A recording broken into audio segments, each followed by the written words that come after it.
Que savez-vous du multivers? Vision avait une théorie. Il pensait que c'était dangereux. Il avait raison. Mesdames et messieurs, bonsoir, bonjour, bienvenue dans ce nouvel épisode de Ciné-Posé. Je suis Alexandre, je serai votre hôte pour Doctor Strange 2 et le Multiverse of Madness. Réalisé par Sam Raimi, sorti le 4 mai 2022 dernier, donc film américain bien sûr de Marvel Studios, avec Benedict Cumberbatch, Elizabeth Olsen, Benedict Wong, Xochitl Gomez et Rachel McAdams. Doctor Strange, le Multiverse of Madness. On suit donc après Endgame et No Way Home les aventures de Doctor Strange qui a des cauchemars d'un univers parallèle et où il voit une jeune femme qui voyage à travers les univers, qui avec un double de lui-même, et ce double tente de la tuer pour ne pas que ses pouvoirs tombent entre de mauvaises mains, sauf que malheureusement celui-ci se fait défoncer et finalement il se rend compte que ceci n'est donc pas un simple cauchemar puisqu'il rencontre America Chavez qui se bat contre une pieuvre géante et donc il est forcé de constater que finalement elle existe bien. Finalement, nos rêves et nos cauchemars sont en fait des fenêtres sur des univers parallèles. C'est de la merde, voilà. C'est de la merde. Ça s'est coupé. J'ai fait une première. J'ai développé mon avis une première fois. Ça n'a pas enregistré, donc je suis obligé de me retaper ça une seconde fois. Je vous avoue que ça me les brise, tout simplement. Je vais donc aller beaucoup plus vite parce qu'en fait je crois que ça sert à rien de perdre son temps sur des films comme ça. Je suis très déçu de ce film parce que le premier était sympathique, sans être un grand film, c'était disons un divertissement de bonne qualité avec des petites idées visuelles. Donc c'était réalisé par Scott Derrickson qui est un réalisateur que j'aime beaucoup, notamment pour le premier Sinister que j'adore, qui est un dernier film d'horreur que je trouve vraiment flippant. Voilà, Sam Raimi a été rappelé en grande pompe pour remplacer Scott Derrickson. Je crois qu'il y a une histoire de qu'on appelle ça, de différents artistiques, n'est-ce pas, comme d'habitude. Notamment, il me semble qu'au départ, le film devait être beaucoup plus sombre. Je me rappelle que Scott Derrickson avait communiqué sur le fait que ça allait être un vrai film d'horreur dans l'univers de Marvel. Bon, finalement non, c'est tout public. Même si, voilà, les gens, oh là là, c'est très graphique, faut pas emmener ses enfants. Alors, effectivement, je n'en mettrai pas les enfants de 7-8 ans, non, effectivement, il vaut mieux pas qu'ils aillent voir le film, je pense, bon, si ça va, c'est pas la mort non plus, je veux dire, il n'y a pas d'avertissement, il n'y a pas d'interdiction, mais voilà, et effectivement, il faut le noter, c'est probablement un peu plus sombre des films Marvel. Bon, le truc, c'est que donc Sam Raimi remplace Scott Derrickson. Finalement, on sent vraiment qu'il l'a remplacé un peu au dernier moment, je pense, parce que disons que la patte de Raimi est présente, c'est vrai. Il y a des idées de mise en scène qui viennent de lui, etc. Beaucoup de choses d'horreur, de design qui clairement sentent le Sam Raimi, avec parfois même des petites sensations de Evil Dead quelque part, des petites réminiscences qui sont pas dégueulasses, et j'aurais apprécié que le film soit peut-être sur toute cette longueur. En revanche, on a complètement laissé tomber la patte de Scott Derrickson avec vraiment le délire visuel du monde miroir un peu kaléidoscopique, avec qu'on retrouve d'ailleurs dans No Way Home, qui est pour le coup ça qui était pas inintéressant, mais voilà, trop peu de choses. Il y a des petites scènes de combat qui sont intéressantes, notamment je pense à de Doctor Strange qui se battent avec des partitions de musique qui s'envoient dans la gueule et qui font qui font de la musique en fait, tout simplement, donc ils se battent avec de la musique, c'est pas inintéressant, mais voilà, c'est trop inégal, trop peu présent. Il y a des séquences qui sont dégueulasses. Je pense notamment à une discussion dans un parc, dans un des univers parallèles. Et en fait, quand tu vois la gestion des figurants, c'est la roue libre. Genre vraiment le degré zéro de... Il y a 15 000 figurants à l'image, et ils sont tous habillés en noir, je sais pas, ils doivent tous sortir d'un enterrement, je ne sais pas. Ils vont tous en contre... Enfin, en fait, ils vont dans tous les sens. Et il y a littéralement un flot de figurants. Il y a Doctor Strange et America Chavez qui sont en train de discuter, blablabla, blablabla. Et Enfin, vraiment, c'est surréaliste. Je n'ai pas compris cette scène. Oh, très clairement, c'est un reshoot, hein, parce que c'est un truc qui a été fait vraiment à la va-vite, ça se sent. Mais vraiment, je ne comprends pas qu'on puisse sortir des trucs comme ça. Enfin, putain, je sais pas, je comprends pas. Bref, voilà, donc Sam Raimi très déçu, mais en même temps, bon voilà, finalement, il a pas pu faire grand chose. Et puis il y a eu des reshoots aussi, donc voilà, on va dire que pour l'excuser, il y a probablement peut-être qu'il y avait un autre film, sait-on jamais. Mais en l'occurrence, le film qu'on a eu là n'est vraiment pas acceptable, et clairement, ça va faire tâche dans la filmo de Sam Raimi. Il a rappelé son petit pote Danny Elfman pour l'occasion, qui nous signe une BO, je dirais, des plus oubliables. C'est pas mauvais non plus, on n'est pas sur Justice League, hein, qui était vraiment là, je pense, son travail le plus minimum, je m'en foutisme et foutage de gueule. On n'est pas non plus sur du Avengers 2 qui était très fade en termes de musique, mais qui était rehaussé parce qu'il y avait Brian Tyler en second, qui finalement était crédité en premier même d'ailleurs. Mais bref, quoi qu'il en soit, voilà, c'est de la repompe de ce qu'il faisait chez Burton en fait, hein, tout simplement. C'est pas très très inspiré. Mais il a fait pire. Donc on va dire que ça passe. Le montage est vraiment pas possible. Le film dure 2h28. Vraiment, c'était interminable. C'est pas possible. Hein, je pensais pas qu'on puisse autant s'emmerder. Je crois que finalement les animaux fantastiques étaient beaucoup plus palpitants, hein, en fait. Genre, c'est assez terrible. Donc voilà, le montage est pas possible. Il y a des séquences qui sont en montage alterné. Là, clairement, ça sent le reshoot et la réécriture. Parce que vraiment, comment dire, les séquences coupées ne sont pas bien coupées, quoi. C'est-à-dire que vraiment, on a par exemple le procès de Doctor Strange par les Illuminati, et en parallèle, on a Wanda qui essaye d'arriver dans l'univers. Enfin, et la manière dont c'est coupé, c'est limite si le mec a pas le temps de finir sa phrase dans le procès, qu'on est déjà passé à la sorcière rouge qui va chercher le sort et tout. Enfin, mais vraiment, c'est un enchaînement des plus dégueulasses. Le rythme est pas bon, vraiment pas bon. Les effets spéciaux, c'est la déprime absolue. Bon voilà, je vais pas refaire le couplet comme Uncharted, comme tous ces films là. Vraiment à ce point-là, ça devient des films malades en fait. Hein, je veux dire, et encore une fois, le problème, c'est pas ceux qui font les effets visuels. Je veux dire, on sait que les gens de post-prod sont capables de faire des travails de qualité. Le comble étant que la bande-annonce d'Avatar 2 a été passée en...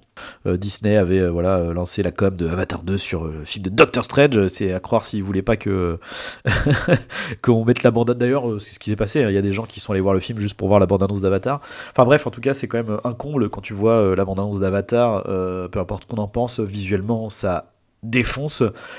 Et du coup, de voir après Doctor Strange, enfin vraiment, le fossé est terrible quand même. Là, on est sur quelque chose de vraiment, c'est dégueulasse quoi. Les décors sont immondes. Il y a mais même dans la bande-annonce, des gens le voyaient quand il y avait America Chavez là sous la pieuvre cyclope là.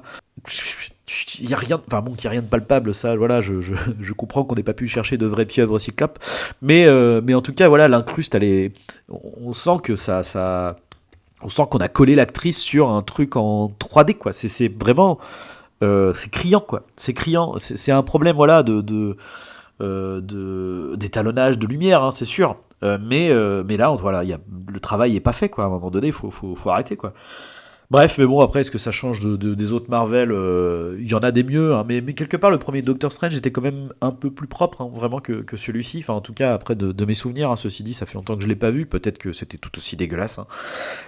Bref, voilà, les effets spéciaux, c'est une catastrophe. Mais alors, vraiment, vraiment, ce qui finit d'achever Enfin, non, ce qui finit, non. Il y a d'autres choses qui achèvent le film, mais le gros point, vraiment, qui nique tout le film, c'est le scénario. Alors j'ai le nom de ce monsieur qui d'ailleurs le scénariste finalement de ce Doctor Strange 2 qui a fait la série Loki, qui est pas dégueu pour le coup. Le scénario de Loki est pas immonde du tout. La série est très sympathique. Hein. Donc Michael Waldron, ouais c'est ça. Grand Dieu nous garde, apparemment il va scénariser un film Star Wars à l'avenir, et vraiment quand on voit l'état de ce Doctor Strange, ça fait vraiment très peur. Que dire. Là aussi, on est sur un problème d'univers, hein, la cohérence de l'univers. Bon, on essaye de rattacher WandaVision à ce truc-là. Le problème, c'est que, quand bien même on a vu WandaVision, je suis désolé, mais à aucun moment, Scarlet Witch, ne peut être un méchant aussi monolithique. Alors bon, oui, c'est parce qu'elle veut retrouver ses enfants, etc. Mais vraiment avec une logique d'enfant, de méchant enfant de 5 ans, quoi. Enfin, je veux dire, oh là là, je veux récupérer mes enfants et je veux devenir la maîtresse du multivers parce que comme ça, je pourrais leur trouver des médicaments s'ils tombent malades. Hein. Oh bah oui, s'ils se font couper une jambe, j'aimerais pouvoir qu'ils puissent se repousser. Donc du coup, bah si je contrôle le multivers. Non mais vraiment, enfin, c'est ça. C'est ça la justification de Scarlet Witch. C'est quand même terrible, quoi. Alors que dans WandaVision, c'était plutôt intéressant, le deuil de Vision et le deuil de leur relation possible, etc.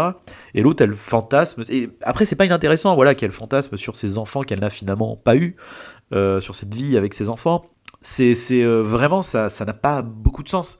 Et alors, bon, n'en parlons pas de l'incohérence magnifique avec No Way Home. Alors là, celle-là, je l'attendais pas. Hein. Déjà que, bon, No Way Home, c'est de la merde aussi. Mais à la fin de No Way Home, il se passe que, à cause du sort qui brise le multivers, etc., Doctor Strange est obligé de faire en sorte que plus personne ne se souvienne de qui est Peter Parker, Spider-Man.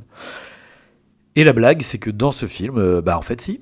En fait, si, il se souvient parfaitement. On parle de Spider-Man, on fait des blagues sur le fait que oh là là, c'est un garçon araignée, mais c'est dégueulasse. Voilà, c'est pas possible. Ensuite, la fainéantise habituelle de justifier des réactions stupides de personnages dans le dialogue. Voilà, ça c'est parfait. Donc Doctor Strange qui va chercher Wanda, qui en fait est méchante. Et évidemment, il lui dit où est America Chavez, quoi, alors qu'en fait c'est elle qui la chasse depuis le début. Bon, déjà le problème c'est que c'est ensuite expédié dans un dialogue pourri.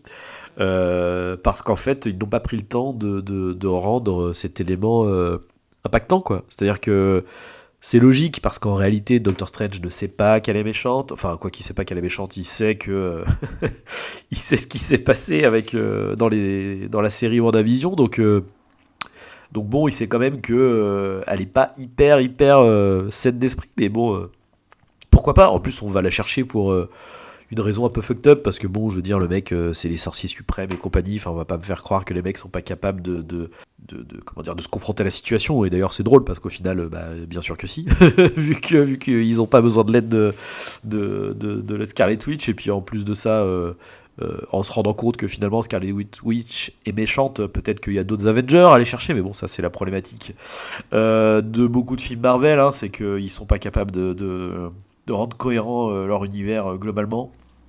C'est comme ça. Voilà. Mais vraiment, il y a des choses, c'est de la fainéantise en fait à ce rythme-là.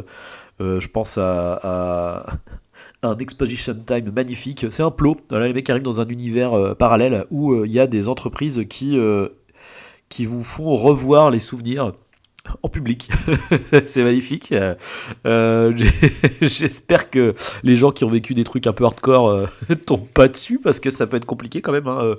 Je sais pas comment ça fonctionne, surtout que voilà, autant Doctor Strange, c'est un souvenir magnifique avec sa copine, voilà, qui lui a offert une montre qui est importante pour lui, etc. Par contre, l'autre, voit son pire trauma de ses parents qui se font aspirer dans un univers parallèle. Ouais, voilà. Enfin bon, Exposition Time. Je sais pas comment fonctionne cet univers, c'est un peu débile. Mais bon. Voilà, donc écoutez, ce film n'a pas grand chose pour lui, il n'y a pas grand chose qui fonctionne, il y a quelques scènes, mais c'est tout. Et alors, pour enfoncer le clou final sur ce putain de film, je pense que Benedict Cumberbatch n'a jamais autant cachetonné que dans ce film, mais comme à peu près beaucoup des acteurs du film d'ailleurs, hein, je pense qu'ils en ont pour la plupart rien à foutre, à part Xochitl Gomez. Je suis encore désolé, je pense que j'écorche son prénom. Mais vraiment, les autres, c'est pas possible. Hein. Même j'allais dire les caméos. Il y a du coup les Illuminati dans ce film, qui sont une équipe des Avengers très connue, un peu tyran, un peu dictateur sur les bords, mais voilà. Et donc il y a la première apparition de Monsieur Fantastique, qui est donc interprété par John Krasinski, qui du coup est pour le coup sympathique, effectivement, ça, d'avoir les 4 Fantastiques avec cet acteur-là, c'est plutôt j'achète. Mais bon, les autres, après c'est tellement anecdotique, hein, encore une fois, cette scène. On les fait apparaître pour les faire crever. Alors c'est sûr que ça te donne la menace de Scarlet Witch, mais bref. Benedict Cumberbatch cachetonne comme jamais, vraiment. Est-ce que c'est lié au reshoot et que du coup il y a des... Parce qu'effectivement, c'est encore une fois, c'est inégal, hein. Il y a des moments où ça va, il est pas mauvais, mais alors il y en a d'autres... ah putain, il en a vraiment rien à foutre, quoi. Enfin, c'est terrible. Voilà. Tout ce que je peux dire sur ce film, n'allez pas le voir, même si de toute façon ça ne sert à rien. Il est sorti depuis un mois. Il me semble qu'il a plutôt bien marché et c'est assez terrible. Mais bon, c'est comme ça, c'est Marvel, donc du coup, quoi qu'il arrive, quand bien même ils feront des films nuls à chier, ça va marcher. Jusqu'à quand, je ne sais pas. En tout cas, là, je pense qu'on a dépassé vraiment le... C'est à ce stade-là, c'est déjà plus du cinéma, hein. Je veux dire, déjà, maintenant, s'il faut se taper des séries pour voir des films, on en est là, quoi. Donc, je ne comprends pas. Ce film a peut-être sa place sur Disney+, mais certainement pas sur un grand écran. Parce que... Et putain, les costumes aussi, j'ai pas parlé des costumes, parce que... peut-être que je suis trop vieux pour ces conneries, en fait, hein, mais vraiment, j'ai l'impression de voir du Power Rangers avec du budget, quoi, en fait, hein. Vraiment, maintenant, c'est plus possible, hein. Le caméo. La post-générique avec Charlize Theron, là, en combi violette, mais vraiment... c'est dégueulasse et je veux pas entendre l'argument du oui mais c'est dans les comics et tout, genre, non mais en fait j'en ai rien à foutre en fait.